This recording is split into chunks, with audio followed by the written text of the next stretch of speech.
I mean? And I said, well, I've always heard you couldn't carry your money with you. And I looked, and they didn't have pockets. I know that's weird, but I was trying to take in everything I could see. I must have thought I was going to get back so I could tell it. And after I saw them, my next experience was walking down a lane that had colors on both sides, just brilliant colors. I have dabbled in art, and or Rembrandt, either one could not reproduce those colors. They were so bright. This light surrounded me, and I believe to this day that was the Holy Spirit that surrounded me and took care of me. And I've never felt so good and so safe in all my life. After all this was over, I realized what had really happened. It was a double conversion. Not only had this make-believe prayer converted this atheist on the floor, it had also converted this atheist doctor that it was working on him. That's the only reason I can appear to you here now, to tell you that there is a life after death, and it ain't all good.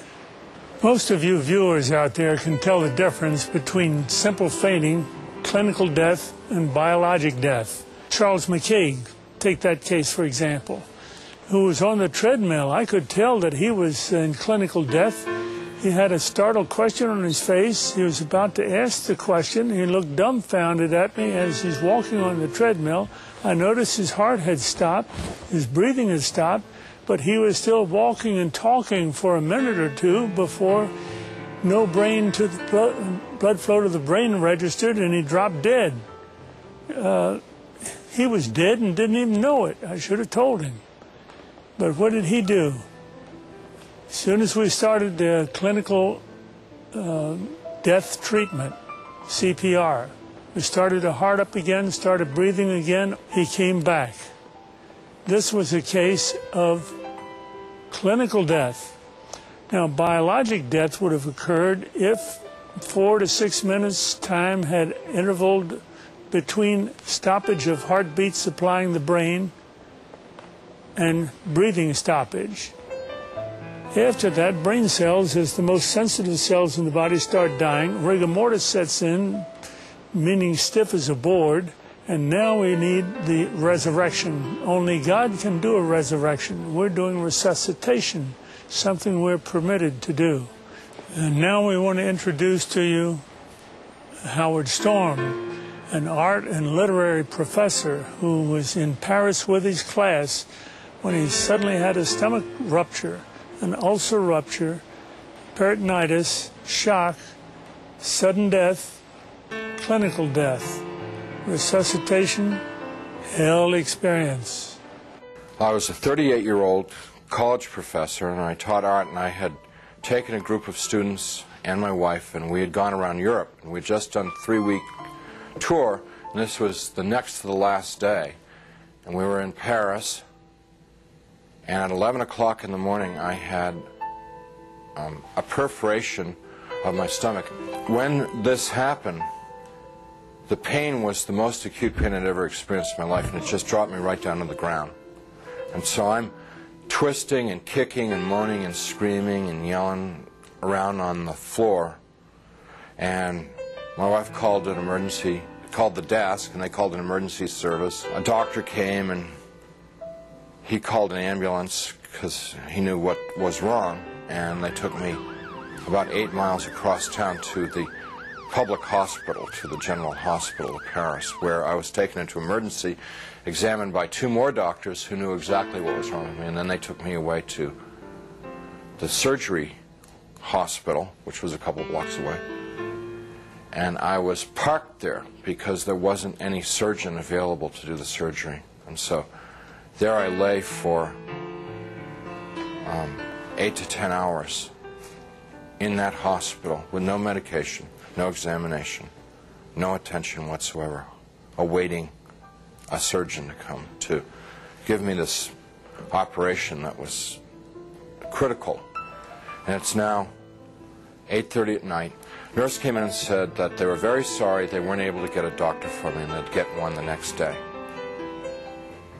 Well, when she said that, I knew that it was over for me.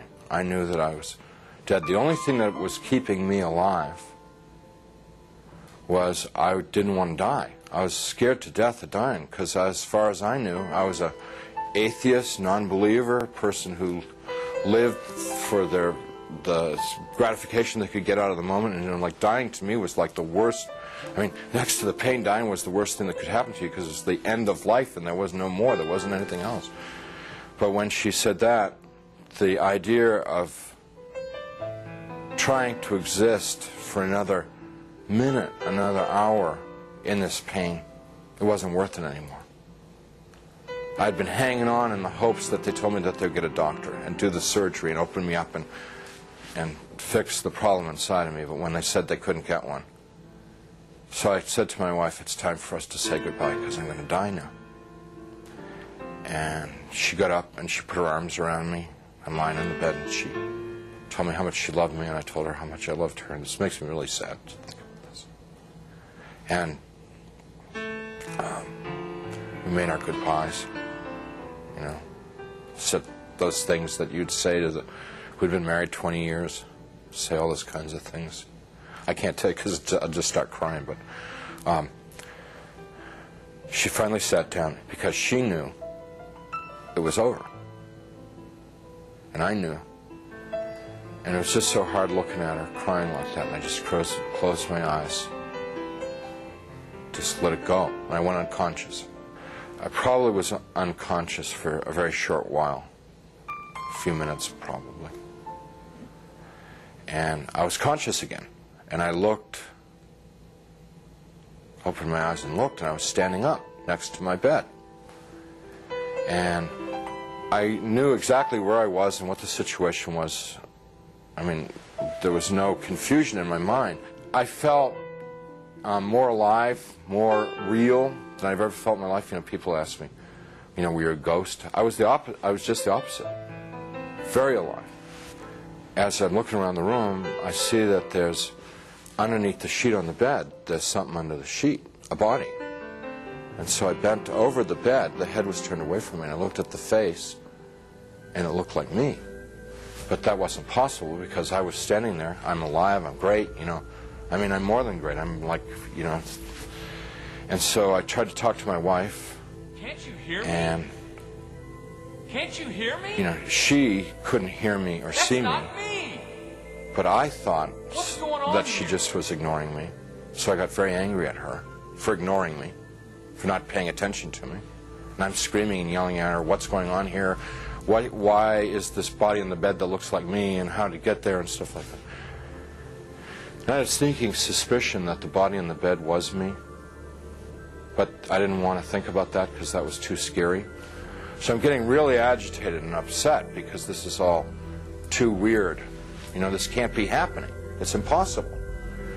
I've got a hospital gown on, and it's like really, everything's really real. And I hear people calling me outside the room, and they're saying to me in soft, gentle voices, Howard, you got to come with us now. Come quickly. Come out here. So I go over to the doorway of the room, and there's people out in the hallway, and they're the hallway's dank. It's gray.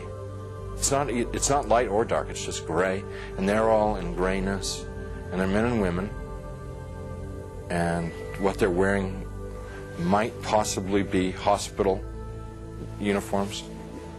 And I asked them if they were from the doctor to take me to the operation, and I told them, I said, I'm really sick and I'm going to have an operation and I'm going to die if I don't get this operation. And I was supposed to have the operation 8 hours ago, and I'm telling them all this stuff, and they're going, we know, we understand. You know, you got to come quickly. Howard, come out here. Howard, come quickly. Come with us. Howard, we've been waiting for you. Waiting. I left the room, which was real, clear, bright, and went into the hallway, which was dank and hazy, and followed these people. We had a very long journey. There's no time, and whenever I make a reference to time, it's just an illusion because there was no time in this place. But this journey, if I were to recreate it, I'd have to walk like from Nashville to Louisville or something.